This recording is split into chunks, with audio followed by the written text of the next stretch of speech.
my God. You dumb nut.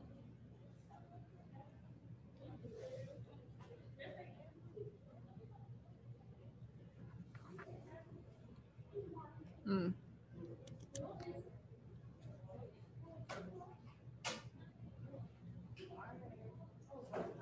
Oh, you're fine.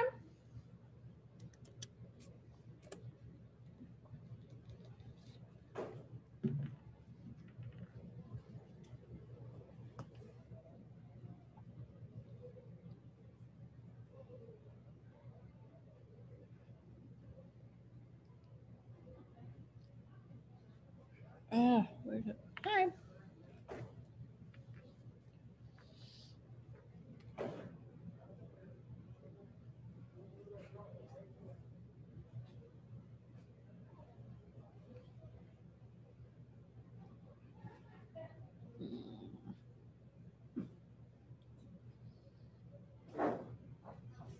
Where is this?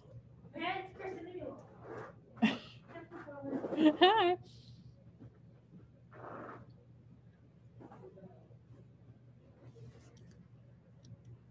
Oh, no, don't do that. This is the one I don't even want.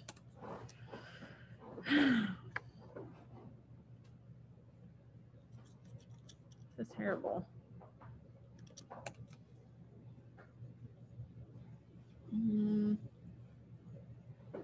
Okay, okay.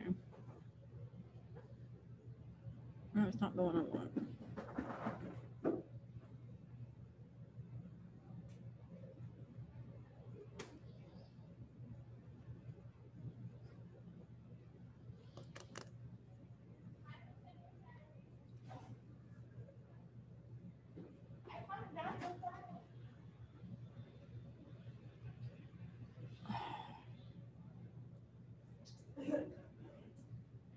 Where is this? What? I did an Android poll. I can't help you. Hey, buddy, iPhone gang. I won't pay. Okay, y'all can pay $1,000 for a phone. Actually, ours was like 300. No, it was like. Hi, James. 100. For a phone. Did you bring food today? I do not have food today. You don't got no food today. No. Let's leave it. Well, a couple times I have brought food and. Last week. Uh-huh. Couple of things you see stuff. And you wasn't here. Man, you gotta bring that tomorrow. Yeah, you can bring stuff. I'll see what I can do. Have you seen my dog? No, I think you will. I'd like to. I think you will. Have you seen Miss Darling's new dog? I'm obsessed with her. What kind? It's a little baby Shiba Inu. Huh? It looks like a baby fox. It's my favorite kind of dog. What is it? A Shiba Inu. Yeah, I'll show you a picture of her in a minute. I have pictures of Miss Miss Darling's dog. Oh my god, that little face! He's so fat. What's his too. name? Hank. Oh, what a good He name. does this all the time. Pushes his face on everything. It's so funny. It is. And then I have, where's Hazel? Hank and Hazel. Yep. No. Good names for dogs. Yeah. That's both of them. Oh my gosh. That's when we first got Hank. He's the smaller one. Yes. Oh my gosh, he's That's- so That's like the cute. second picture I have of him. That's the night we got him. Oh god, that little face. I can't Yeah. handle it. Oh my gosh. Let's see if I can find a picture of Miss Darling's dog. I know she sent me one. And he's something. I mean, like when we go on the golf cart, he sits at a little gate in the backyard and just waits. Oh my gosh. I know. It's so tiny. It's so tiny. Oh my gosh. I'm gonna show Jenny so she knows what a Shiba Inu is. 16. But I'm older than him, right? This is the first. Looks like a fox. I know. I like it. What's her name? Shiba Shiba? The type of dog is Shiba Inu. Huh? Shiba Inu. Shiba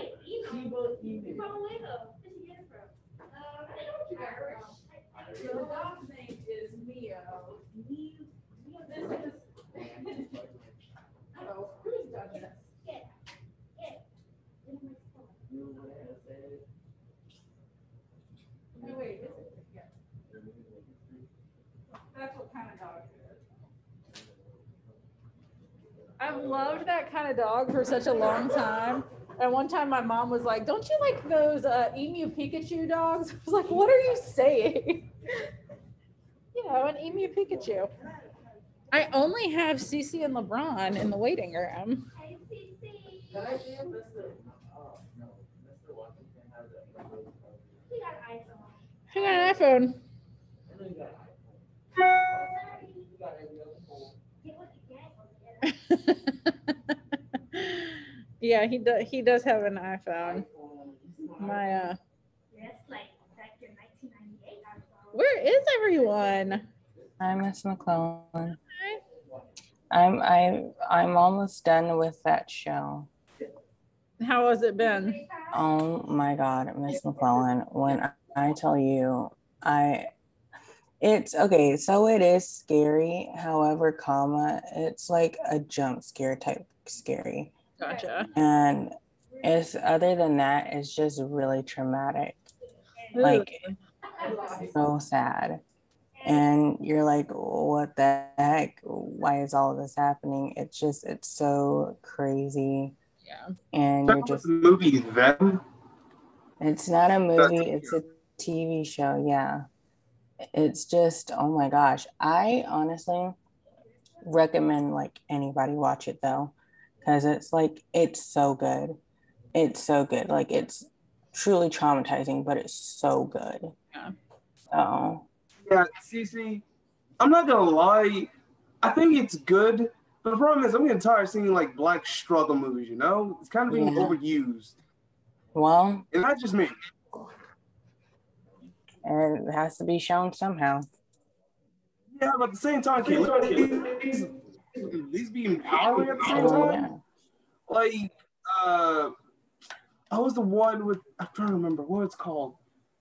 Lovecraft. It's something to do with Lovecraft. Lovecraft Country.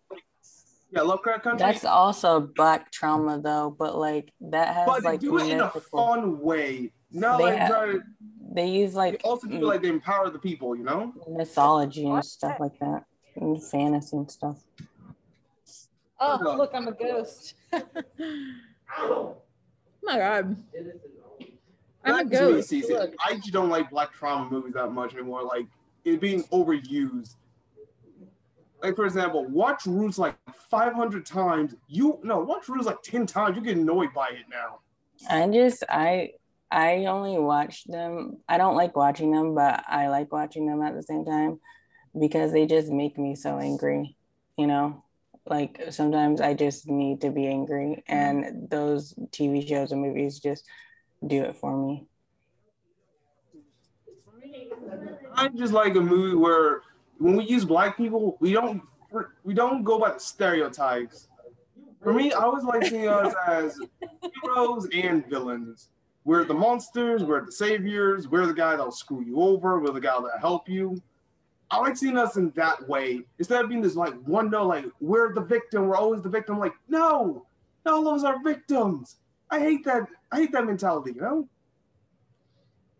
So what are you talking about? I don't know. Okay, so I just want to say, what are you going to do today? Like you do the little poem thing you did last week or whatever? The what? The little poem thing? Yes. That? Yeah. Oh, thank you, every morning. Like, Wait, what's your question? are we going to do that today? Oh, for part of the time. Okay. Yeah, you'll have time to work on it today.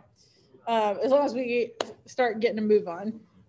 So we're actually kind of like this week we're going to take a little like a chunk out of our timeline of American literature and do something a little bit different.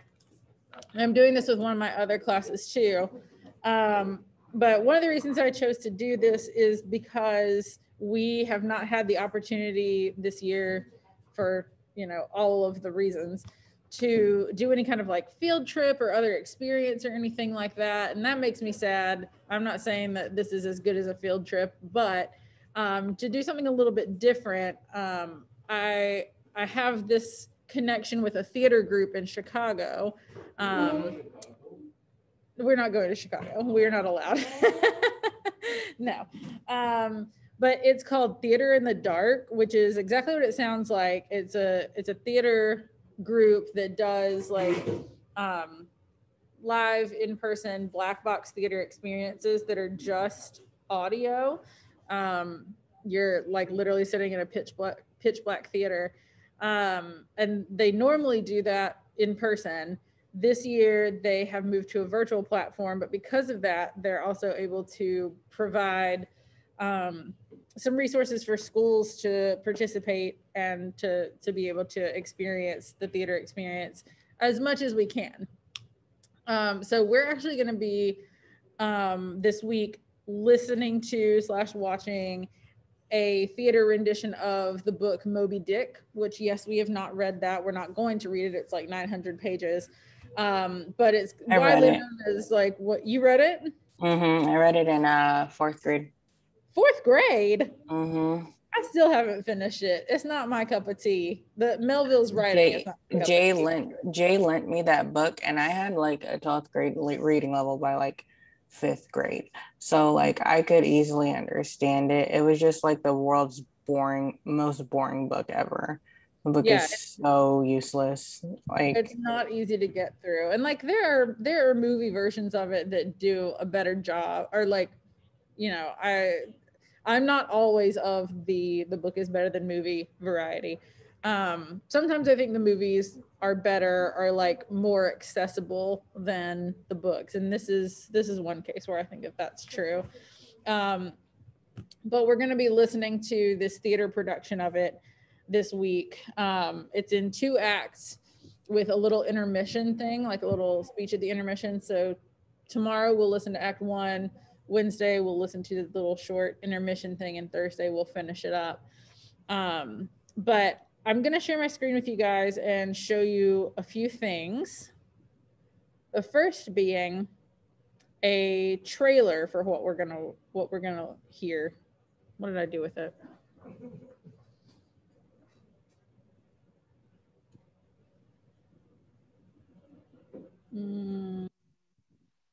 This one. Nope, this one. Next day, a large ship, Rachel, was seen bearing directly down upon the Pequod, all her spars thickly clustered with men. Bad news. She brings bad news. I've seen the white whale. I recall the captain's words even now. Yesterday, have you seen a whale boat? Where was he? Where was it? We were engaged in a show upon the sea. Yet in swift chase, the head of Moby Dick loomed up out of the blue water. Our spearboat gave chase and fastened him, and was towed out of sight, but nothing. Passive, but not killed. Not killed? Who ever heard of a whale ship cruising after one missing little whale boat in the height of the whaling season? For God's sake, I've begged for 8 and 40 hours. Let me charter your ship. I will gladly pay roundly for it. My own boy is among them for 8 and 40 hours only. It's your son he's lost. What says Ahab? We must save the boy. He's drowned with the rest of a man. You have a child too, Ahab. My boy, my little lamb, 12 years old. I will not go till you say hi to me. Do to me as you would have me do to you in the right case. Run, men, now. Stand by the square on the yard. Rope yard. Captain, what if Pip were to fall overboard? Avast, I will not do it. The whale's moved on, and even now I lose time. God bless me, man. And may I forgive myself. Mr. Starbuck, you are relieved of the watch. Mr. Flat, brace forward. Let the ship God himself is against the old man. Forbear! 'Tis an ill voyage, ill begun, ill continued. Let me swear in the yards where we may, old man, and make a fair wind of it homeward, to go on a better voyage than this. All your hopes to hunt the white whale are as binding as mine, and heart, soul, and body longs in life, old Ahab is found. And that ye may know to what tune this heart beats, look ye here. Thus I blow out the last beat. So there's just a little preview of what we're going to be hearing. And like one thing that I think is really cool is that it's all original music for the show. Like someone on staff, I guess you'd say, with this theater group. wrote the music. So that's pretty cool. Is kind of like listening to an audio book, except for it's more like cinematic, more eventful. There's all these cool sound effects. It's really like, I said this in my other classes, it reminds me of when my sister and I used to record onto cassette tapes, like a whole Disney movie, and we'd like listen to them on road trips and things, and like just listen to the audio of it. And yes, you did hear a character called Starbuck, and that is where Starbucks got its name. That is true. So I just wanted to like briefly go through this interview with the guy who is the director, who is my connection. I've known his wife literally as long as I have been alive. So this is just like a short little interview with him, and then we're gonna like listen to a little bit of an interview where he talks about the inspiration and like adapting it. So he starts off by saying it's 90 minutes and it's part mystery, part adventure, part ghost story, and part adventure on the open seas. And they asked, does screen fatigue matter with an audio only show? Which screen fatigue is like when you stare at a screen for so long and like you're just so focused on it that sometimes you even get headaches, but it's just like exhausting to keep looking at screens day in, day out. So That's they say why, that's why I can't play Minecraft for as long as I want to anymore, because then I get nauseous after like 2 hours. Yeah, it's really hard. Sometimes when like if I've been staring at the screen all day here and then go home and have other things to do on the screen, I'm just like, I'm exhausted. I just need like a break. So it says we encourage people to lean into the experiential aspects of going to the theater to hear a play. Even better than an uncomfortable folding chair in a studio, though, you can dim the lights, and we'll turn our lights off in here tomorrow. Fix a mug of grog, we won't, because it's alcoholic and I don't have a way to do it anyway. And lean back in your favorite recliner, or, you know, if you're one of the 2 lucky people who get the comfy chair in here. It essentially is live. They do live performances, but for us, they've recorded basically like their best take. These shows are created moment by moment. They're not edited. What you hear at home is the pacing and timing the actors set for themselves line by line. Our performers seamlessly integrate from Chicago, New Orleans, and Vancouver with an expansive musical soundscape along with live Foley, and it all sounds fantastic. It does actually sound fantastic. Like, I'm so surprised at how good the quality of the audio is.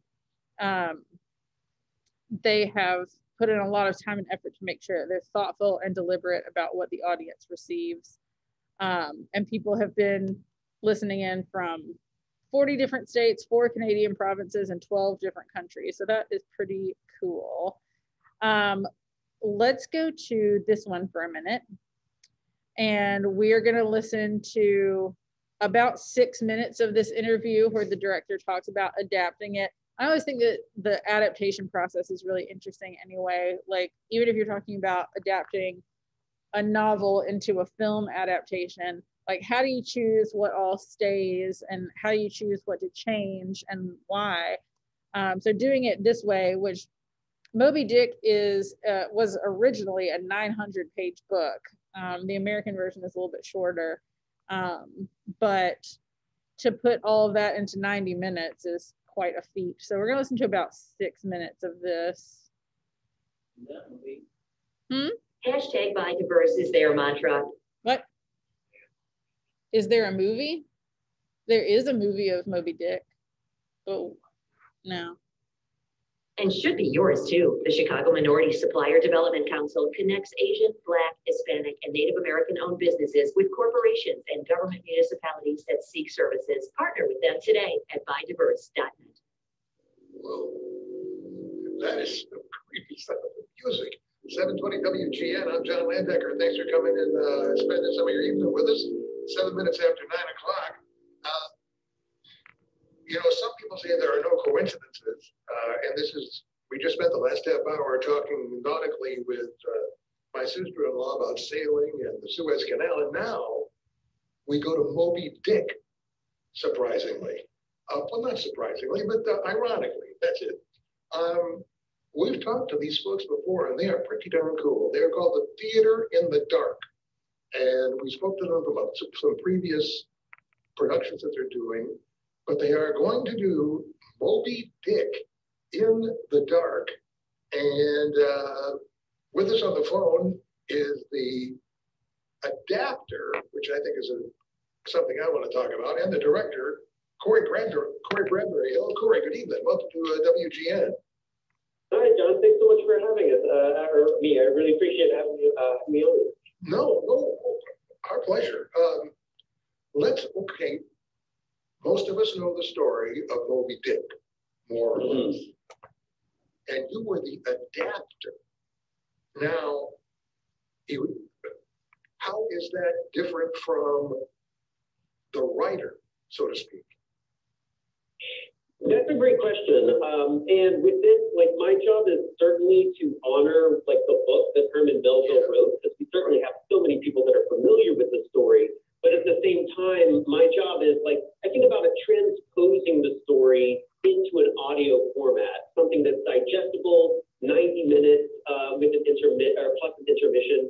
And I think someone has said to listen to a full audio book of the 600-page novel takes up over 24 hours, I think. Yeah, I would think so. Yeah, so part of my job as the adapter is like curating and choosing which scenes, which stories from within the 3-year voyage go in to tell the most exciting version of the story over our 90 minutes. Yeah, and then someone, probably you, couples these things together in a narrative that will, have a beginning and a middle and an end. Yes, absolutely. And so for folks unfamiliar with the story, it follows Ishmael, a young sailor who sails on the Pequod in the mid-1800s and follows the Captain Ahab, who has this infamous ivory peg leg. Basically, as they go on a whaling voyage that turns into a 3-year hunt after the white whale, Moby Dick, that has reaped away Ahab's leg in a previous battle. Yeah, and there's mystical characters and danger, and the captain is not exactly the most cooperative person. Yes, monomania is the word that you described him. Yeah, singular focus on this tension. And it's interesting because, the Pequod, the boat has over 30 sailors, but we only have 3 actors that are playing all of the parts. And it's a lot of fun to play within the audio format to try and get it. Certainly there are central characters that we focus on, but trying to bring the life of this whole world over the course of the 3 years. So this is totally audio. There's no visual. Yes. Yeah, completely audio. And I mean, it really leans into the word. A lot of people don't know this, but Melville discovered Shakespeare halfway through writing the book. And so there are like scenes of dialogue. There are soliloquies in the book. There are stage directions and chapter and theme titles in the book. And so some of that we've incorporated in to our adaptation. But yes, we learned there are large chunks of the script that are almost straight out of Melville with some condensing and rearranging. Right. Do you have to, is Moby Dick still under copyright? No, it was written in 1863, and even though incredibly, I think the copyright expires after like 100 years, because of War of the Worlds, which was written in 1898, just came under public domain. Right. So, but it is one of the great, it is the seminal American story, and especially everything that we're going through, it's always a metaphor for whatever's happening in the country ever since it's been written. Yeah, and you approach it also in the dramatic fashion with music, sound effects, yes, to create the atmosphere. Yeah, we recommend people put themselves in a dark environment at home. We have a grog recipe, and we have original music by composer Nick Montopoli. Our actors are broadcasting from Chicago, Vancouver, and New Orleans every night to create the story. And then we combine it with pre-recorded and live Foley effects that is layered to the listener at home that sounds like a seamless broadcast. Amazing. Now, I have a couple of clips here. And like they do on those talk shows on TV, I think I'm going to need you to set up what I am about to play. And this one is just labeled MD D-I-T-T, doubloon. What is that? Yes. Yeah, so the Moby Dick in the Dark is our version of the title. That's the M-E-I-D-T. And then the doubloon this is one of my favorite scenes that happens in part one of our story.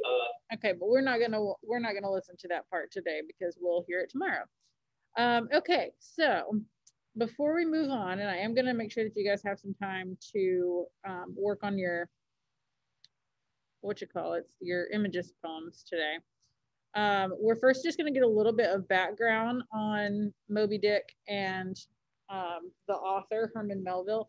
And for those of you who don't know, probably you know that Moby Dick is about a whale, and that's probably all you know. The basic story is that this whaling captain, who I think in this version does sound like sort of like a pirate, his name is Captain Ahab, and he's been sort of like locked in this battle with Moby Dick, the whale, for a long time. And in fact, at some point prior to the main narrative of the story, Moby Dick had eaten his leg off, so he has this ivory peg leg. And it's all told from the point of view of this guy Ishmael, who is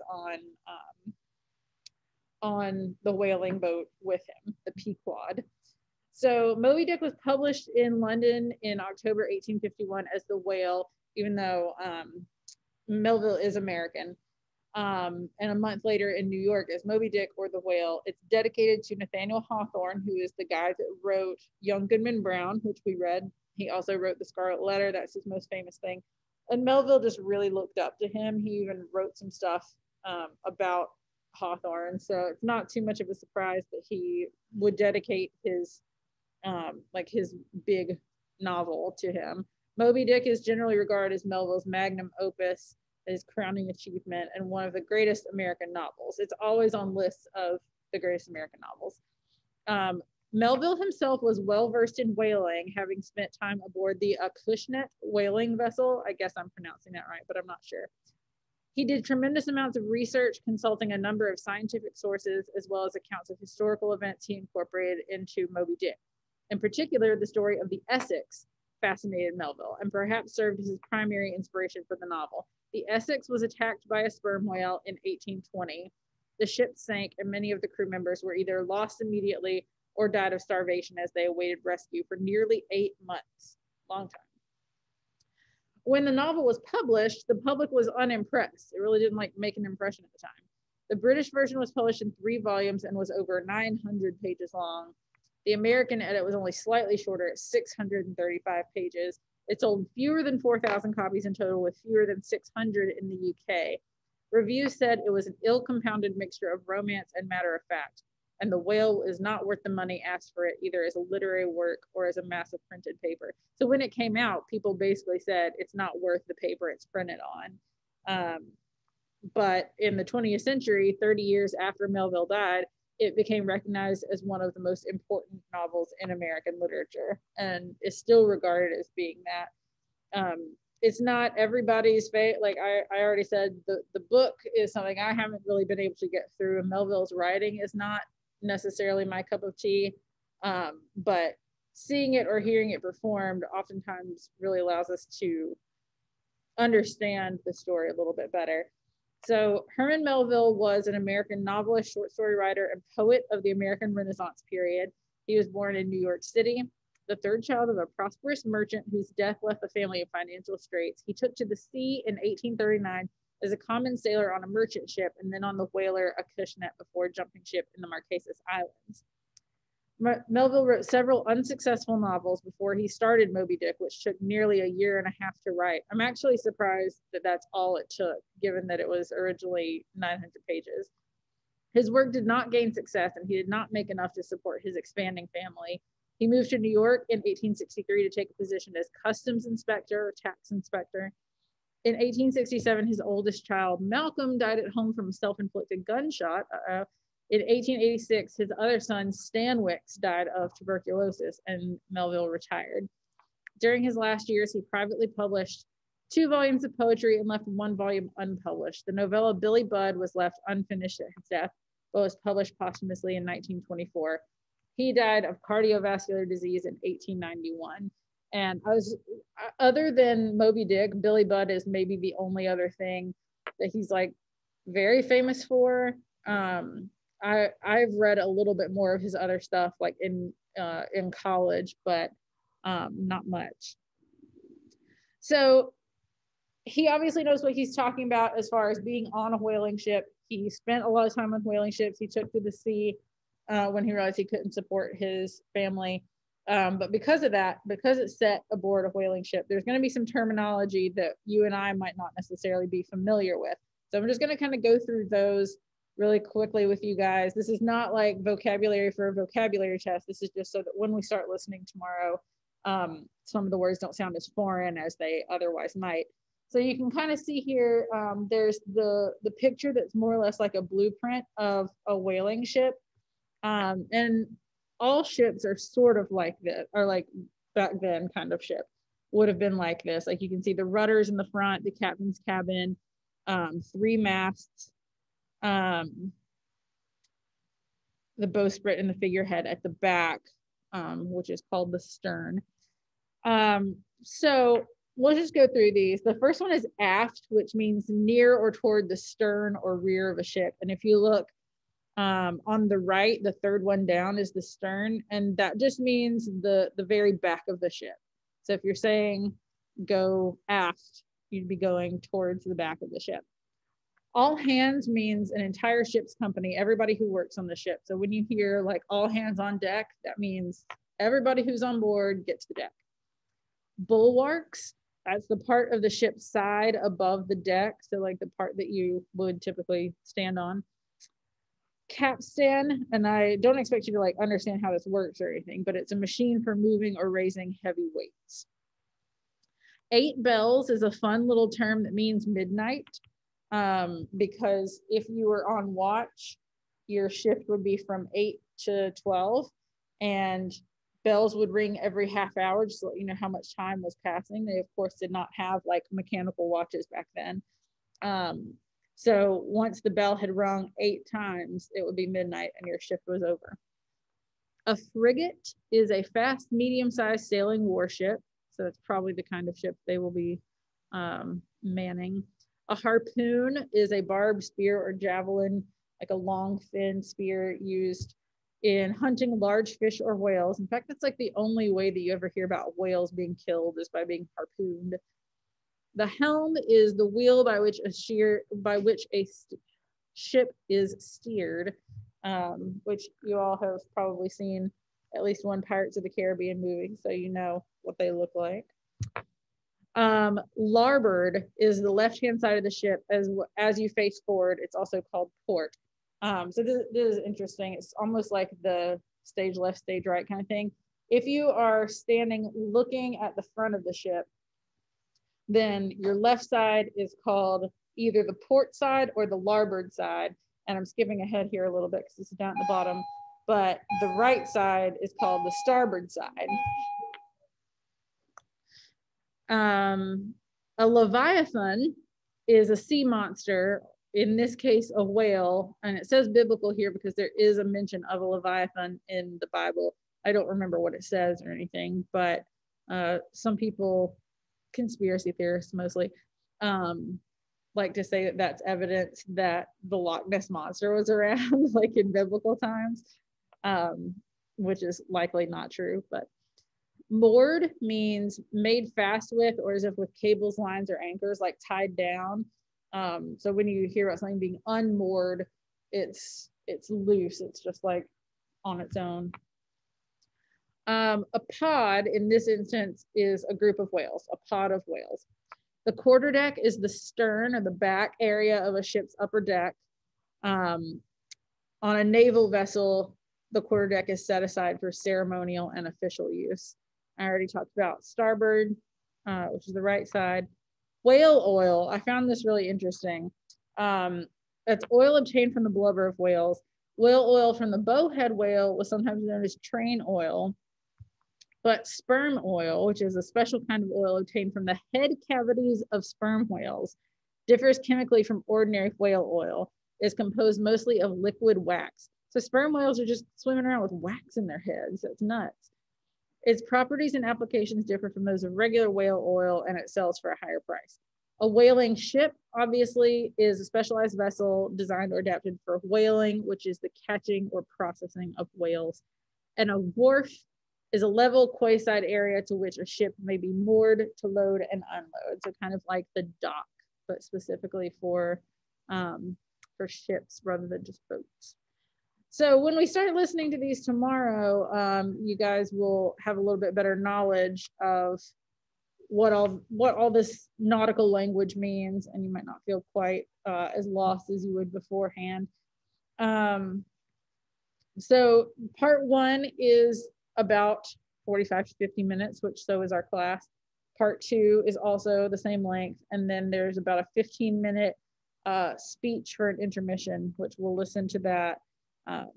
Part 1 tomorrow, the intermission on Wednesday, and part 2 on Thursday. So when we get in tomorrow, we'll have to like get moving really quickly so that we'll have time. So I wanted to go ahead and like tell you guys about this and sort of get us set up for success for tomorrow. But I want you guys have about between 15 and 20 minutes left. So I want to give you guys the time to work on your Imagist poems. Some of you are already done, which is great. And if you are done, just make sure that you have it submitted, and then you'll be good to go. For those of you who are not finished yet, that's okay too. But I just want to give you all the time to work on this and try and get it submitted. So virtual folks, if you want to leave and work on this on your own, you can. If you'd rather stay so that you can run ideas past me or anything, then that's also fine. But I'll go ahead and turn my stuff off, and y'all just holler at me if you need me.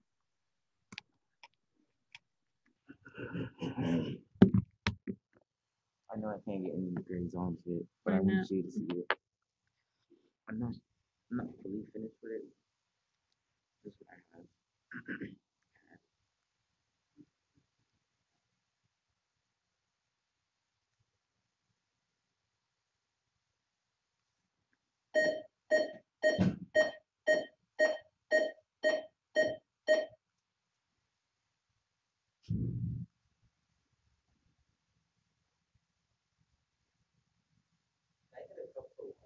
Mm-hmm.